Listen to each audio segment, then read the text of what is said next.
friend from on3.com, Husker Online, 93.7 The Ticket, just got off the air. He's in his car, traveling, no seatbelt applied. It is Stephen M. Sipple. Good morning. Yeah, you got all that right. I got know. all that right. I know. Interested. I know you like the back of my hand. You seem to. Yeah. I did pull off on park. Okay. But yeah, I don't do the seatbelt thing. Hey, I'm interested in what we're going to talk about. What's going on? I don't know. Why don't you bring up a topic and we'll discuss it amongst us three? The reason I said that is because there's not that much going on. So I legitimately am always interested in these instances. Well, okay. Because Okay, let's start here. Do you think that the all-you-can-eat shrimp is really what put Red Lobster into bankruptcy? Great question. Very important. important. I wish I was more versed on that because we did do the Red Lobster thing a lot, and I don't, and I'm aware. I was very aware when it closed in Lincoln, because Gary, you were here for a long time, and it was a staple. It was something that, it was good. It was a good place to go. We went there a lot. So I was kind of taken aback when it was closed, and I did not really. I think I read one article about it, and I didn't probably get into the answers that I was looking for. Sean Callahan once told me about that shrimp theory. It seems like it would be more than that. It seems like it'd have to be more than that. What are you hearing? Well, I mean, that was the all-you-can-eat shrimp were fantastic, but they were losing money. I don't know. My thing comes down with Red Lobster is I lived in a place where they had local seafood places that were much better. I think Red Lobster was safe to people. So I feel bad for the people that are losing jobs and restaurants that are going to be empty. But I really think this comes down to a debate. If you had one thing to eat, would it be the Olive Garden breadstick or the Cheddar Bay biscuit from Red Lobster? Yeah, that's a good question. I mean, the only thing that affects that conversation, I'll put it this way. I never had a cheddar baked biscuit that I would judge to be not fresh and not perfect. But I did have it. There's times at Olive Garden where the breadsticks are better than others. So I might go with the State Choice butter biscuits because they're always good. It's an important trait. What'd you call them, by the way, at Red Lobster? They're the Cheddar Bay biscuit. Yeah. Cheddar Bay biscuit. Is that what they are? Yeah, that's what they're called. That's a bay I want to swim in. Yep. Yeah, by the bay. Yeah. Those are, never had a bad one. Just never did. Never had one that was off. They were always incredible. They're always incredible. Do you remember where the Olive Garden was that you had the bad breadsticks? Was it by the bay? Well, I hate that. Yeah, I kind of hate to call out anybody. I mean, it would have been the one. No, I'm not going to do it.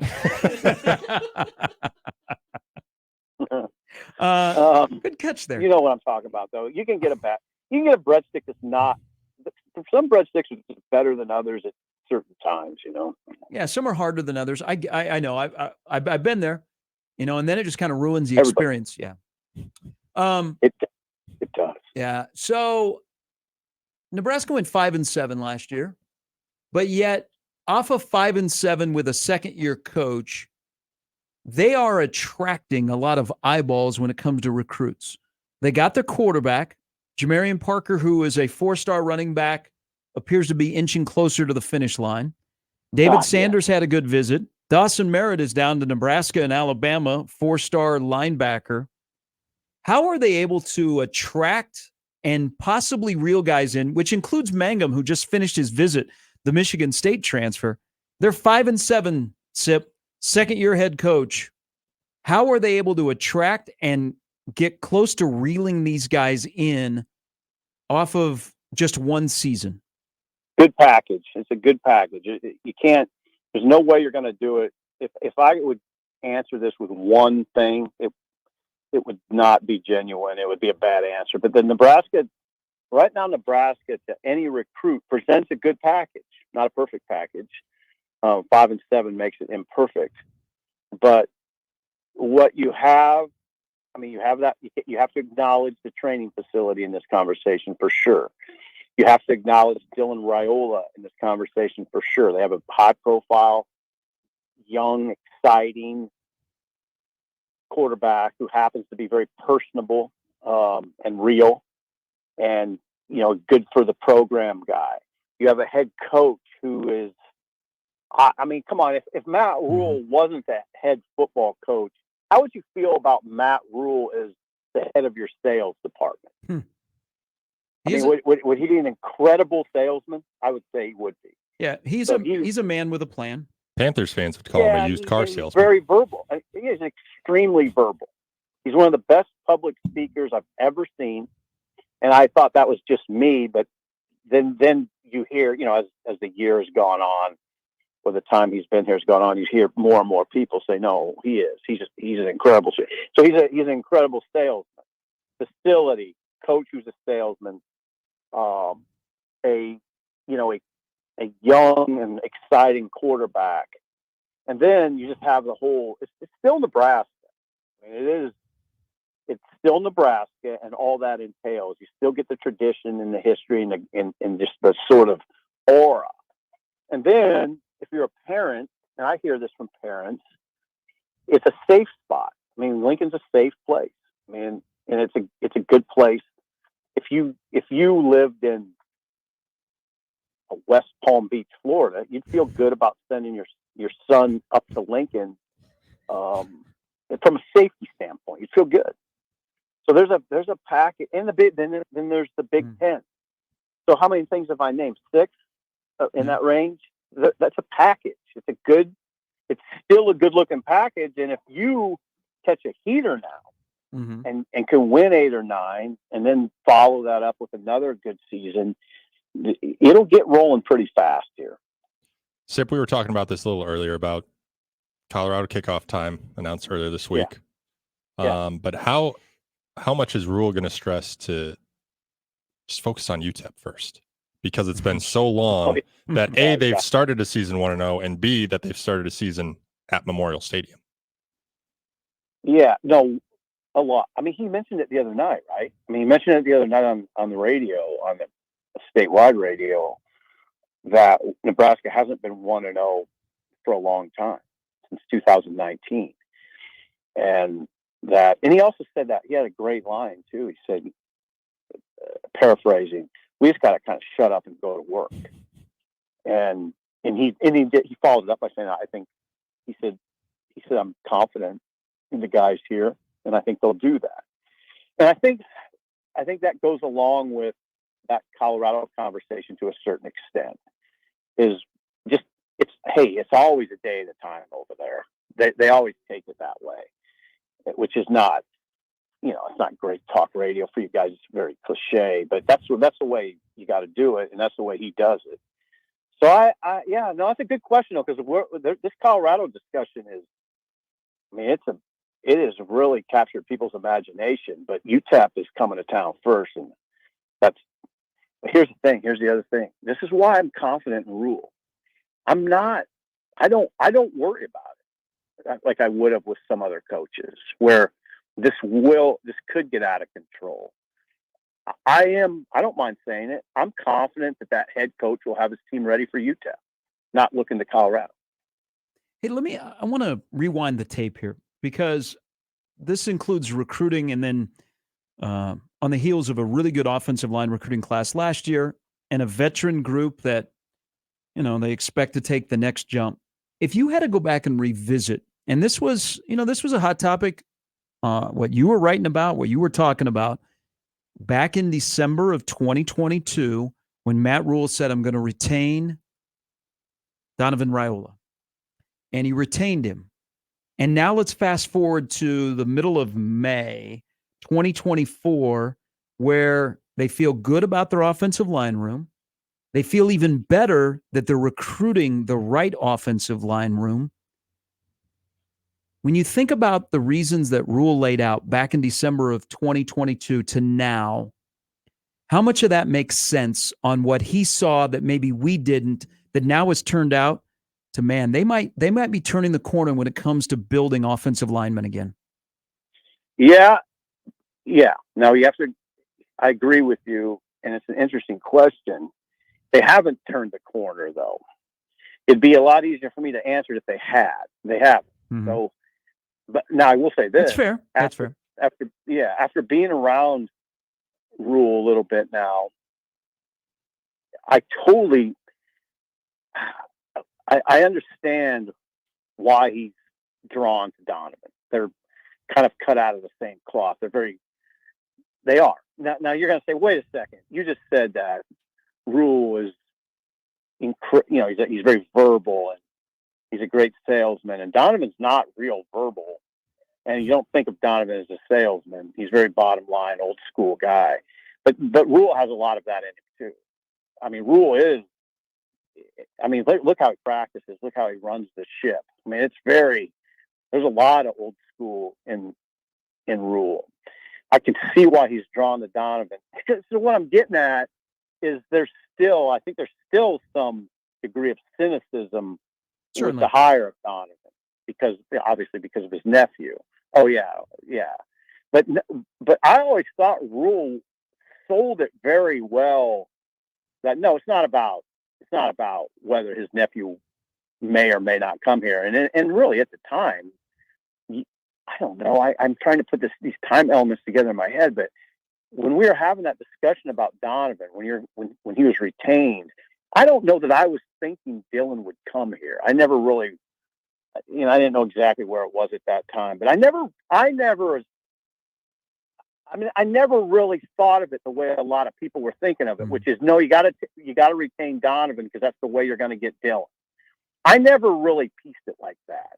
I mean, not totally. I don't want to sound naive. I mean, of course that's a factor and all that, but I do. What I'm getting at is I think Rule really likes the way Dylan goes, or really likes the way that Donovan goes about it.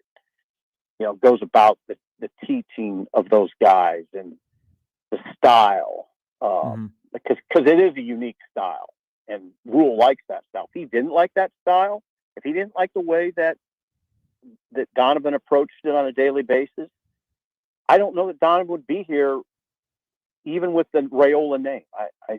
I just think it was mostly about, or 90% about. No, I like the way he coaches. I like the way he goes about things. Sip, I'm curious. This is the second post-spring period now for Matt Rule at Nebraska. How do you think he's approaching it this time around compared to year one? Oh, I think he's going to let the players. I mean, I think most coaches in year two are going to be more about ownership of the players, that the coaches sort of step away a little bit more. And that's what you hope happens. And I think, okay, now we're in mid-May, and the summer months are critical. And when you talk about player ownership of the program, because the coaches, they're not around the coaches as much. It's just sort of inherent in the way the calendar is. So player ownership becomes really important. And I think that's a big part of that conversation. I think everybody's more settled, obviously, settled in everything. They know what to expect from the top down. The players know what to expect from the top down. They understand the playbook. All of that can be very helpful. And that's why we always talk about programs making jumps from year one to year two. And Rules programs at Temple and Baylor made significant jumps in year two. Now, from year one to year two, now it's different because they started a much lower bar at Temple and Baylor. It's exciting. That's part of the excitement, right, for Nebraska fans. Nebraska goes 5-7, not 2-10, not 1-11, like what happened at Baylor and Temple. They go 5-7. Now, what if there's a jump? I mean, that's built into this sort of optimism that the fan base is feeling right now. I know people get really cynical about that too. I'm not. I mean, I'm not swept up in it either. There are still limitations on that team that you guys have addressed and I've addressed. They have limitations, but I guess what we're seeing, and you guys study it closely because of the nature of your job, you are seeing progress, and I'll just keep it at that, and that's the way I want to keep it. I'm seeing progress now. How far will that go? I don't know. I don't know, but there's definitely progress. Hey, good chat on this. So there's one thing that he also has addressed, and he's addressed it for a while, and it's out there about abolishing the limit on football staff. And so a lot of people think that's going to happen here during the summer. How much will that impact Nebraska, and how quickly will Nebraska move to add guys that can be on field? Well, I don't know how much addition there'll be because they have guys in the building already that I think they feel pretty good about. So now, how will Rule? I don't know how far Rule will go with it. He is supportive of it. Will they go to? I imagine they would go to 20 or so, right? I think Nebraska would go to I think so, and I can imagine that 5 or 6 of those guys are in house. I hate to throw out numbers like that because Matt could be listening and go, "What's he talking about?" Well, that's my perception of it. I know there are guys in that building right now that he'd feel very comfortable with putting in that position because they're already in that position. Yeah. I mean, it's not going to be now, Gary.